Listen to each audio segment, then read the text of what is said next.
و فرصت مغتنمی است که همه شما عزیزان دلسوختگان عاشقان ولایت در این مکان مقدس در این زمان مقدس انشاءالله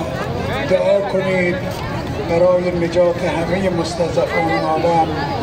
برای نجات همه مظلومان عالم، برای برطرف شدن همه گرفتاری ها.